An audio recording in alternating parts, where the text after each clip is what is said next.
Bahujan Samaj party जिंदाबाद, Bahujan Samaj party जिंदाबाद।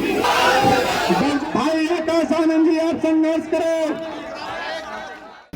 साथियों, जैसा कि आप सब जानते हैं कि आज अभी हम सब लोकसभा चुनाव के बीच में हैं और इस चुनाव में पहले चुनावों की तरह ही हमारा दुश्मन साम दाम दंड भेद आदि का इस्तेमाल करने की पूरी कोशिश कर रहा है।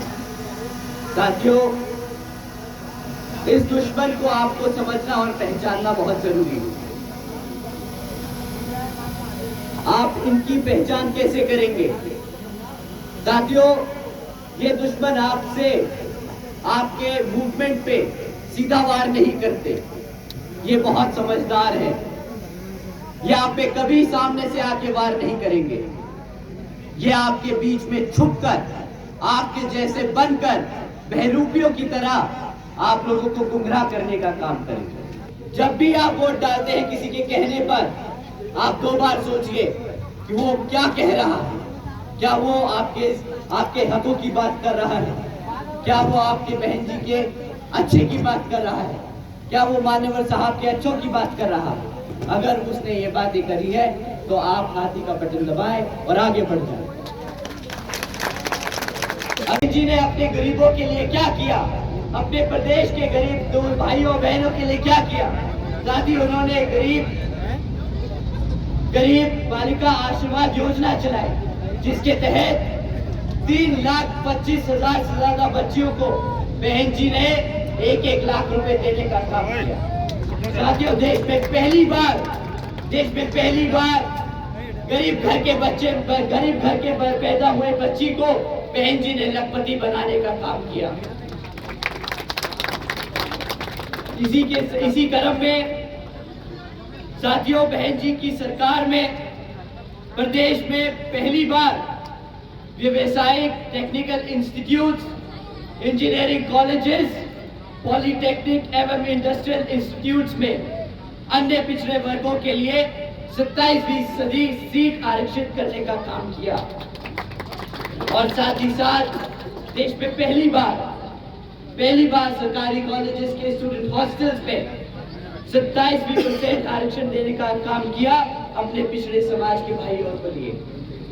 साथियों, साथ ही बहन जी ने अपनी सरकार में प्रदेश में अपने शासनकाल में 12,500 करोड़ की लागत से हमारे सभी SC, ST, OBC व आदिवासी समाज के 3.5 लाख से ज्यादा परिवारों को अपने खुद का घर देने का काम किया। साथियों, एक तरफ वो बेवकूफ बुलडोजर की सरकार है जो घर तोड़ती है और एक तरफ बहन जी अपने गरीब भाइयों के लिए छत बनाने का काम करती है। बसपा की सरकार ने सरकारी नौकरियों के साथ साथ देश में पहली बार सरकारी ठेकों में भी आरक्षण की व्यवस्था लागू की थी और सरकारी नौकरियों की भर्ती पर लगी रोक को बहुजन समाज के साथ साथ सर्व समाज में से सभी जरूरतमंद लोगों को नौकरी देने का काम किया। साथियों, बसपा की सरकार के नेतृत्व में, बहन जी की सरकार के नेतृत्व में कृषि एवं संबंधित कार्यों में मिनिमम वेजेस को 55 रुपए से बढ़ाकर 100 रुपए प्रतिदिन करने का काम किया और अन्य पिछड़े वर्गों की क्रीमी लेयर की वार्षिक आय की सीमा 3 लाख रुपए से बढ़ाकर 5 लाख रुपए करने का काम किया। साथियों, साथ ही साथ बहन जी गवर्नेंस मॉडल के तहत बसपा की सरकार ने 90,000 से अधिक शिक्षकों को सरकारी नौकरी देने का काम किया है। 1 लाख से अधिक सफाई कर्मचारियों को नौकरी देने का काम किया। 2 लाख से अधिक जवानों को पुलिस फोर्स में भर्ती किया और 6 लाख से अधिक हमारे अपर कास्ट के सभी भाइयों को रोजगार देने का काम किया।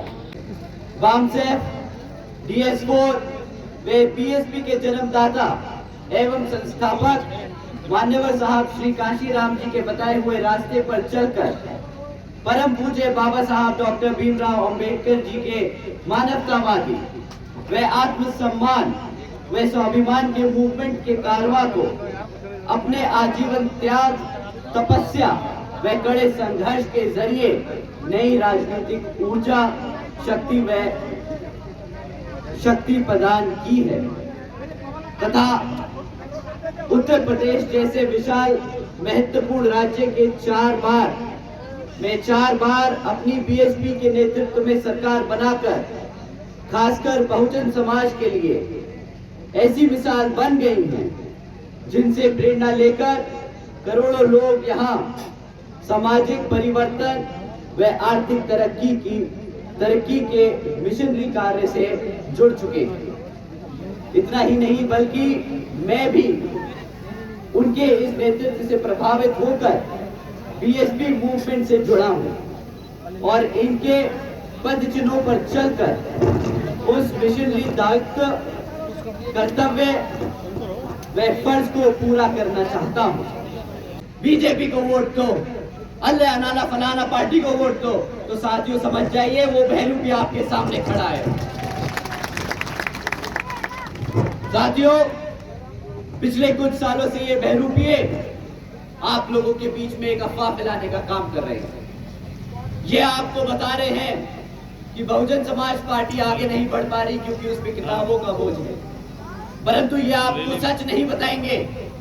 ये आपको ये नहीं बताएंगे कि इलेक्टोरल बॉन्ड्स के द्वारा ये विपक्षी पार्टियों ने 16,500 करोड़ रुपए चंदा लिया है, पर आपकी बहुजन समाज पार्टी ने 1 रुपया इन धरना सेठों से नहीं लिया।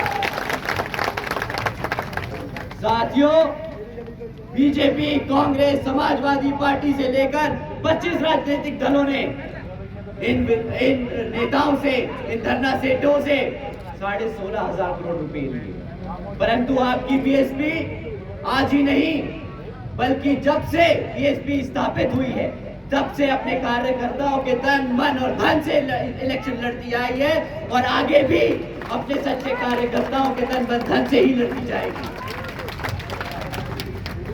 साथियों, ये जो बहरूपिये किताबों का बोझ बोलते हैं, मैंने अपने कार्यकर्ताओं से सुना है, अपने सच्चे कार्यकर्ताओं से, शुभचिंतकों से सुना है कि सर, भाई भैया, ये किताबों का बोझ नहीं, ये हमारा कर्तव्य है।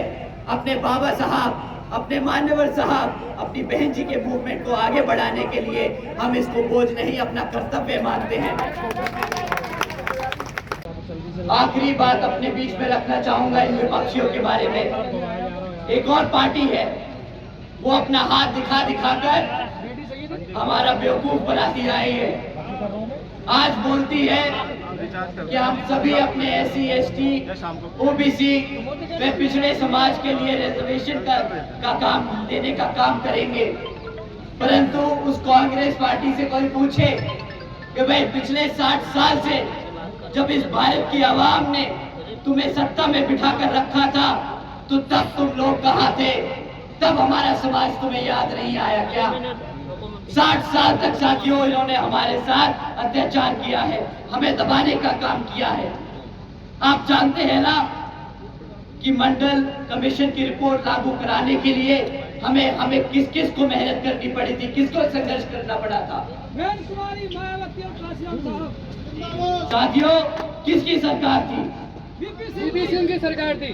किसने गिराया उस सरकार को जब उन्होंने मंडल कमीशन रिपोर्ट को लागू किया? किसने? गद्दारों का नाम जरा तेज से लीजिए ताकि दिल्ली तक आवाज जाए। किसने? साथियों, यही भाजपा थी जिसने वीपी सिंह की सरकार को तोड़ने का काम किया था। जब उन्होंने मंडल कमीशन रिपोर्ट को लागू किया, बहन जी के दबाव, मान्यवर के दबाव में आकर, तब भी कांग्रेस के मुंह से चू नहीं निकली।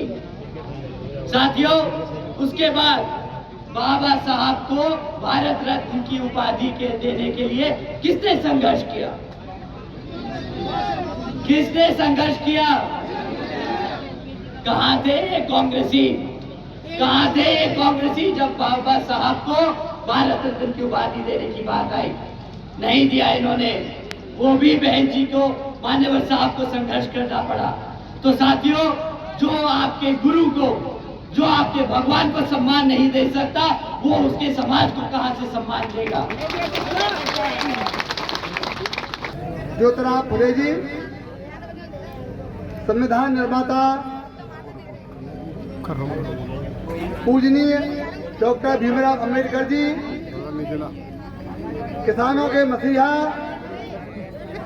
भारत रत्न चौधरी चरण सिंह जी, बहुजन समाज पार्टी के संस्थापक मानवर काशीराम जी को श्रद्धा सुमन अर्पित करता हूँ। वो नेता ना है वो, इसीलिए IRS के करे हुए हैं।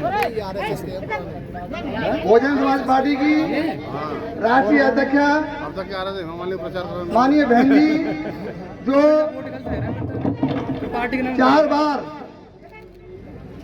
पार्टी होना चाहिए और का बहुत ही लोकप्रिय दिक्कत बन जाए। मुख्यमंत्री रही है उत्तर प्रदेश की, विश्वास करो तो उनको नेता मान के उनका भी नमन करता हूँ। वो करे तो कौन वगैरह से विश्वास मुझे बता RSS इस पावन भूमि पे, ब्रज भूमि पे हमारे राष्ट्रीय कोऑर्डिनेटर आदरणीय आकाश आनंद जी का मैं बहुत स्वागत, अभिनंदन और वंदन करता हूँ।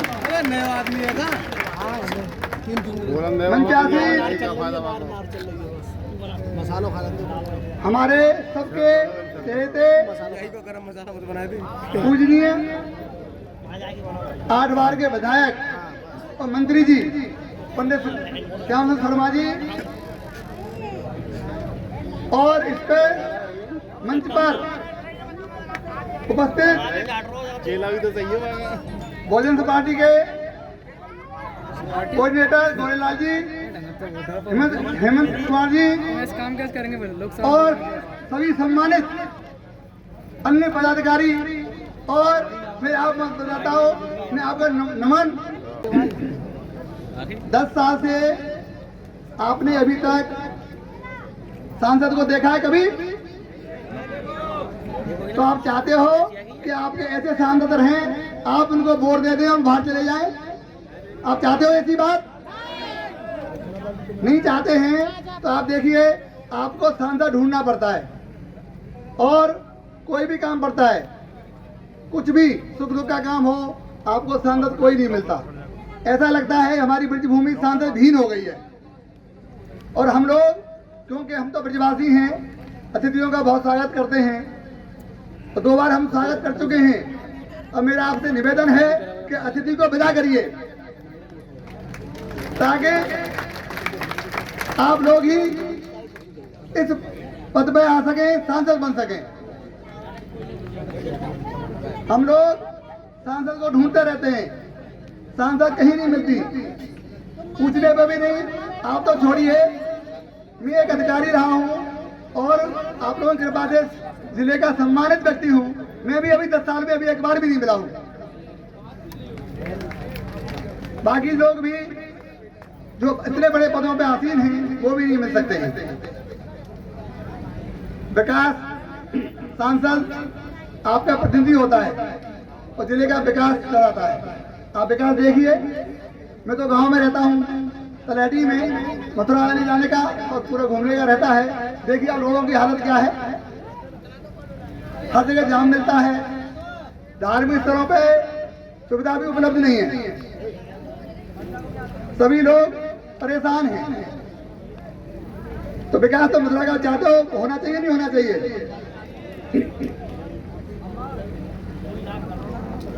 ये जो है ब्रिज है, मथुरा है, यहाँ पर लोगों ने शासन किया है, द्वारका तक गए हुए हैं।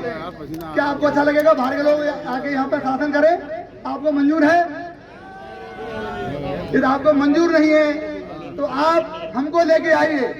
मैं आपको विश्वास दिलाता हूँ, मैं आपका अपना हूँ, आपका बेटा हूँ, भाई हूँ, किसान का बेटा हूँ, बड़ा अधिकारी रहा हूँ। अधिकारी रहने के बाद मैं अपने ही गाँव में रहता हूँ, कहीं बाहर नहीं जाता। आपकी सेवा में हर समय मौजूद रहूंगा, आपके दुख सुख में साथ ही रहूंगा। कोई भी काम पड़ेगा, आपको सांसद ढूंढना नहीं पड़ेगा, सांसद आपके द्वार पे होगा। मेरा नारा है, सांसद आपके द्वार, आप फोन करोगे, कुछ भी करेंगे तो मैं आपके पास मौजूद रहूंगा, हर समय आपके सुख साथ में काम दूंगा। आप सभी का बहुत बहुत धन्यवाद और जय भीम, राम राम सा, जय भारत।